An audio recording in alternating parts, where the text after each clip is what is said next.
Hey, welcome back to F1 Sparks. Red Bull just confirmed their 2026 lineup, and I'm going to say something that'll probably piss off half of you. Yuki Tsunoda got exactly what he deserved.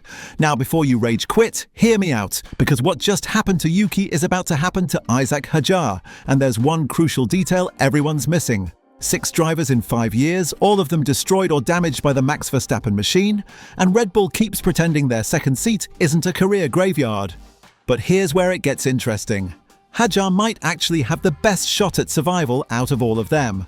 Not because he's faster, but because of something that's about to happen in 2026 that's never happened before in Red Bull's history. Something that could either save his career or prove once and for all that being Max's teammate destroys your legacy no matter what.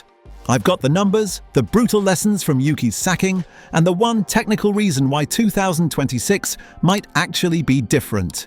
Stick with me till the end because this could completely flip the script on everything we think we know about Red Bull's driver program. Let's talk about Yuki first because his story is actually quite tragic when you think about it. The guy spent 4 years at Racing Bulls, finally gets his shot at the big team, and it lasted all of 22 races. 22.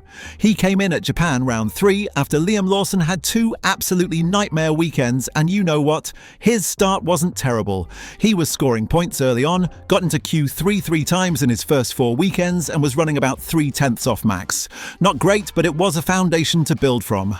Then came Imola in May, and that's where everything fell apart. Red Bull gave him the latest floor and bodywork for qualifying, but Yuki attacked his first Q1 lap like the car was still the old spec.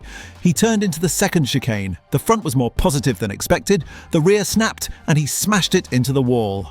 Massive crash, massive confidence killer. After that he had 6 races where he didn't start in the top 10 once. His average grid position dropped from 10.5 to 16.3, 3 consecutive Q1 exits, it was brutal. And here's the thing, that crash started this vicious cycle. Red Bull became hesitant to give him upgrades because he'd just crashed a car with the new parts. So he kept lagging behind Max on specifications, which made the performance gap look even worse, which made Red Bull even more reluctant. It wasn't until the summer break when Laurent Mekies took over that they made a conscious decision to give Yuki equal equipment as soon as possible without compromising Max's spares. But by then, the damage was done. Even when he got equal spec, Yuki never really recovered. He had some decent moments, sure. He qualified 6th in Baku, outqualified Max in sprint qualifying at Qatar, and over the last 3 races with equal equipment, he averaged 0.24 seconds off Max. But then he'd turn around and get knocked out in Q1 twice in that same run. The consistency just wasn't there. Here's the brutal stat. Yuki scored 30 points to Max's 396. That's not a typo. 30 versus 396. Max is second in the championship, Yuki's 15th. And before you say, well, it's Max Verstappen, let me remind you that down at Racing Bulls, both Lawson and Isack Hadjar were outscoring him in a worse car. Now, Yuki's been saying that he doesn't think a normal driver can live with it in my seat, and that within his time as Max's teammate, he's shown what he can do. He pointed out that he was consistently within 2 to 3/10 when he had identical equipment, and that previous drivers like Pierre, Alex Albon and Sergio Perez weren't able to consistently get that close. And you know what? He's got a point.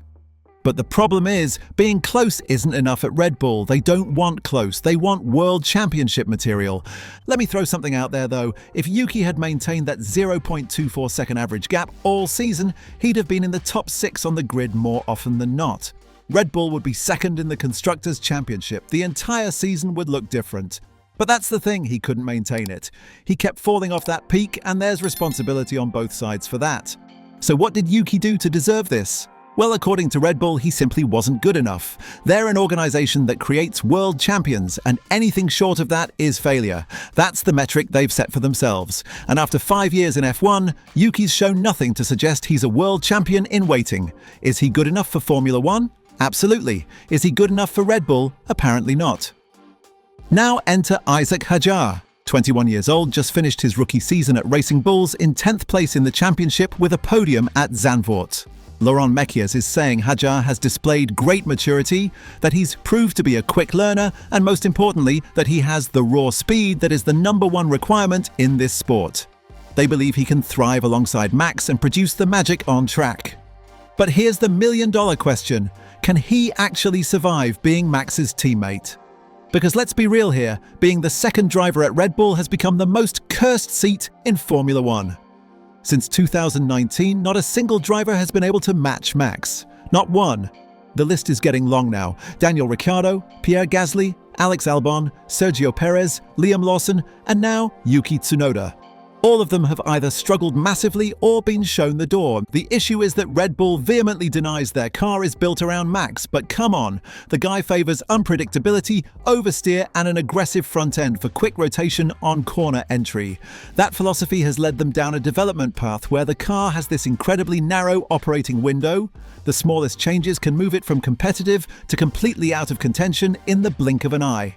And somehow, only Max can consistently extract performance from it, so Hadjar's walking into what several people are calling F1's most hostile seat.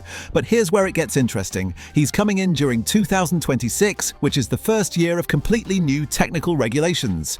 Red Bull's also debuting their own power units with Ford. It's a total reset.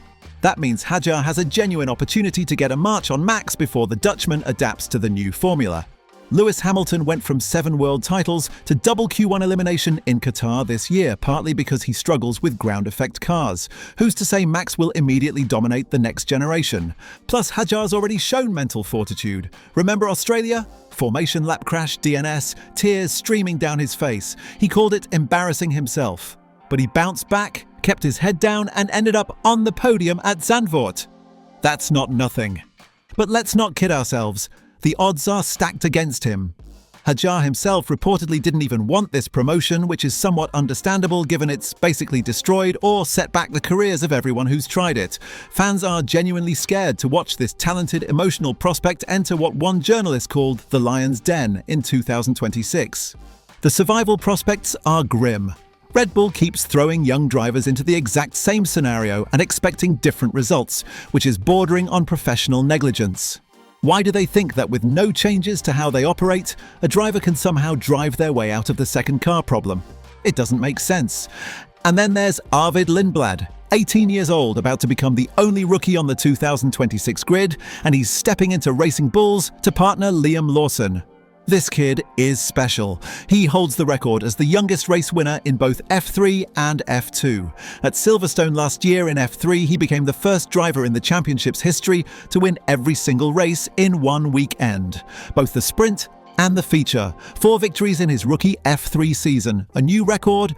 He's been in the Red Bull Junior program since he was 13, signed in late 2020. And here's a fun bit of history. Back in 2021, when he was 14, Lindblad walked up to Lando Norris at a karting track in Italy and said, "Hello Lando, I want you to remember me. I'll see you in 5 years." 5 years later, they're both on the F1 grid. He was inspired by Lewis Hamilton telling Ron Dennis he'd drive for McLaren one day, which actually came true when Hamilton won the 2008 championship with them. Oliver Rowland, who's been mentoring Lindblad since he was 7 years old, says the kid is special. When he first saw him at Wilton Mill karting venue, he was impressed by his maturity level. All he lived and breathed was the thought of being a racing driver, Rowland said. He even started a karting team just for Lindblad.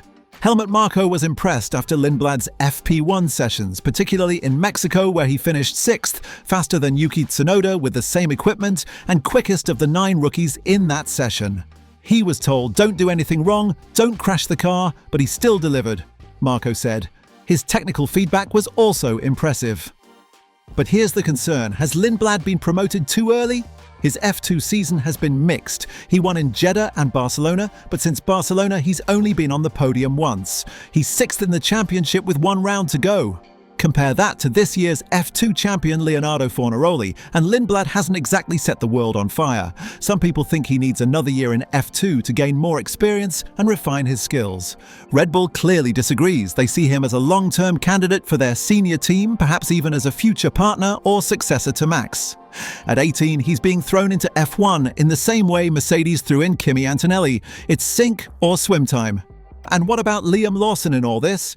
He's the forgotten man in this story. He started 2025 at Red Bull, had 2 disastrous races, got demoted back to Racing Bulls after just 2 weekends, and now he's staying there for 2026. Here's the thing though, Red Bull has never ever given a driver a second chance at the senior team. Not once. Pierre Gasly was outperforming Alex Albon in 2020 and even won the Italian Grand Prix, but Red Bull never brought him back. So where does that leave Lawson? He's 27 now, about to complete his first full F1 season, and his path back to the senior Red Bull team seems completely blocked. He might need to start looking elsewhere. Alpine could be an option if they have doubts about Franco Colapinto, maybe Haas depending on how Ferrari wants to manage Oliver Behrman. But staying at Racing Bulls long term isn't the answer, because that team purely serves as a test bed for Red Bull youngsters. The brutal reality is this: the Red Bull driver program has become a horror franchise with no end in sight. Lawson was the quick first act kill. Yuki's exit was slow and painful. And Hadjar, he's next in line for the slaughter. Meanwhile, Lindblad's waiting in the wings at Racing Bulls, watching from what feels like safety but is really just a false sense of security, because eventually he'll get the call up too. The only potential silver lining for Lindblad is that Max has admitted his time in F1 is uncertain beyond 2028. If Lindblad can impress at Racing Bulls over the next couple of years, he might get his chance at Red Bull when the car is actually designed around multiple drivers, instead of being the Max Verstappen special. But back to the main question: does being a second driver end your F1 career and destroy your legacy?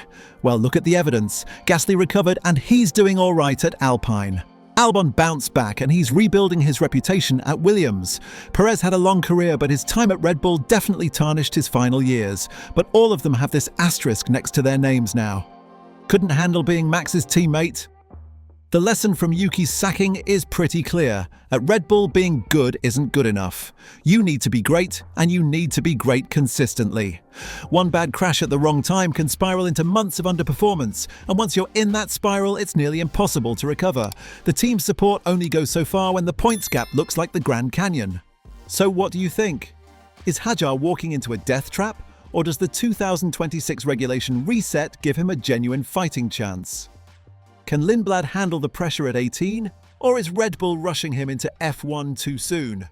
And does the entire Red Bull second seat situation prove that some cars are just built for one driver, no matter what they say? Drop your thoughts in the comments below.